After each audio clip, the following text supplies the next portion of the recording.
He's one of the best wide receivers in Georgia football history. AJ Green making an announcement today that he is retiring from football. It's you know, and a remarkable career that he had, not just at Georgia, but in the NFL as well. Matt DeBerry writing about it. He's talking about his true freshman year, 56 passes, almost 1,000 yards, 8 touchdowns. He ended his career with over 2,600 yards, 23 touchdowns.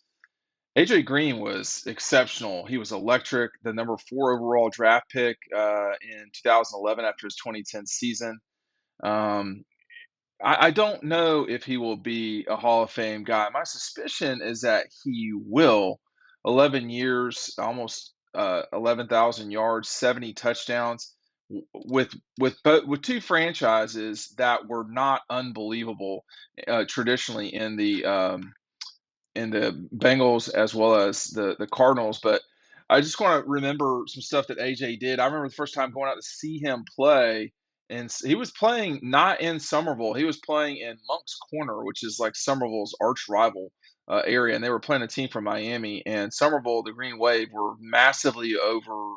I mean, way outclassed by the team from Miami that went on to beat them that day. But Green, although AJ did get kind of frustrated from time to time, he kept coming and coming and coming and coming, and he was as gifted a wide receiver as I've ever seen. He's one of the most gifted high school players I've ever seen play. Him, Aaron Murray, Eric Berry, Zamir White are in that group. They were unstoppable.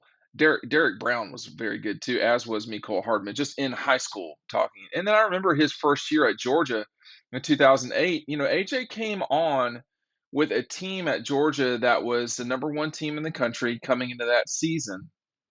Matthew Stafford, no Sean Marino, AJ Green was on the outside, but it took AJ a little bit of time. It really was the game against Arizona State in 2008 where he sort of started coming alive.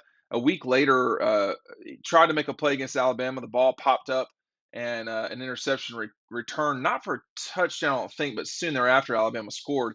And that game was really where Nick Saban and company really kicked off their dominance. The Clemson game at the beginning of the season for Alabama, but it was really the Georgia game that they kind of got firm grasp of being comfortable, being very good.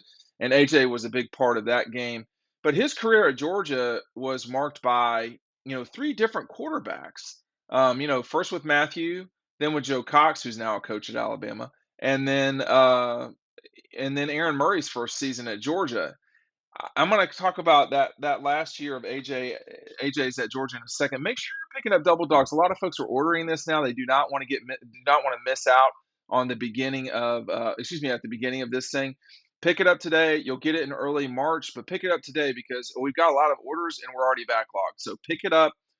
Double Dogs is available today. Some folks are picking up Dog Struction as well. That's great. That's awesome. I've got Dog Struction in my hands. Double Dogs is at the printers. And that takes a little bit of time with hardbound books like Double Dogs and Dog Struction. But, you know, we were at Media Days in 2018, and I had been around AJ quite a bit. I mean, not so much that, he was my friend or anything like that, but, when you go watch guys play basketball, he was on the cover of Dog Posted magazine in 2008 going into 2009. He was very good with his time. In 2010, when he was alleged to have been in Miami, that was the reporting at the time, as I recall. Um, that's it was a very strange moment in time seeing him get suspended for 4 games for I think which was a $1,000 infraction. Now it was the rule, and it should have happened, but it should have never been found out. I mean, AJ was far too uh, forthcoming and honest about things. And we know now in today's day and age, I mean, AJ Green would be worth tens of thousands, if not hundreds of thousands of dollars on the autograph circuit in NIL. The for lack of a better term, hype that surrounded him was exceptional, and he backed it up. I mean, he was and there was times he just did unbelievable stuff. The catch against Colorado, there was a catch that nobody remembers against Vanderbilt, that he caught that the officials didn't think he did. This was an amazing catch, if I do say so. It was a great shot. I almost got blocked out. This blurry section over here to the left is this where the South Carolina player is starting to get blurred. That's because someone's stepping out on us. Thanks a lot, security, for enforcing the law, the lines of the laws out there, like the line law. So barely got this shot, but I mean, he about went sideways on this picture. It was an amazing thing. And AJ, I remember against Vanderbilt in 2009, he caught a ball from Joe and one step and he was gone. He could just do stuff that was frankly was not normal and um, was as pleasant a person as I've ever been around. He liked he was from Somerville, but he was from a quiet part of Somerville. Charleston's not a really big town. I know Charleston pretty well, and that's not a big town. And Somerville is north of that. And he lived in a kind of a rural part of Berkeley County. And if I'm getting the counties messed up, I'm sorry, but I think it was Berkeley County. And he liked to ride horses. He liked ATVs or four wheelers, whatever you want to call it. I mean, AJ was not a guy that you were going to see, going real hard downtown or something like that. That I did not see that. And this was much more a time when I was able to go out, I guess you could say.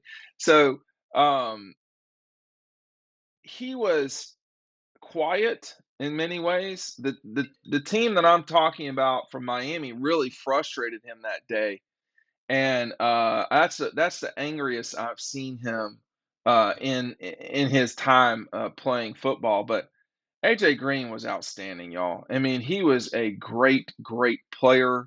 Um, he had the misfortune of playing for with three different quarterbacks, and it really felt like he only played about 2 years at Georgia because of injury or um, the self infractions, I guess you could say, in 2010. Once they got him back in 2010, they started rolling. I mean, they started scoring points, that 2010 team. I don't know if you remember that. I mean, that was not a good Georgia team. The defense was reeling from years of poor recruiting, but you had a freshman quarterback, and AJ Green was there to help bail out Aaron Murray often. But no, I've got nothing but good things to say about AJ. I don't know if he'll be a Hall of Fame NFL guy. I don't know. The rules of the College Football Hall of Fame, I'm not sure I understand them enough to say if he is in there. I would say he is more likely to be an NFL Hall of Famer than a College Football Hall of Famer. I don't know. Again, I'm not sure I understand the rules completely for College Football Hall of Fame, which is code for maybe they should think about making them make more sense. Um, but he was really more of a polished professional player. John McKissick was his high school coach, and John McKissick is a really famous coach in South Carolina history. And that day, I remember Carter Strickland asking after AJ and company had a hard time that day, "You have any reservations about AJ?" And John McKissick just stopped and said, "Zero, none at all." And John McKissick was right. AJ Green retiring after 11 seasons in the NFL. Good luck, AJ.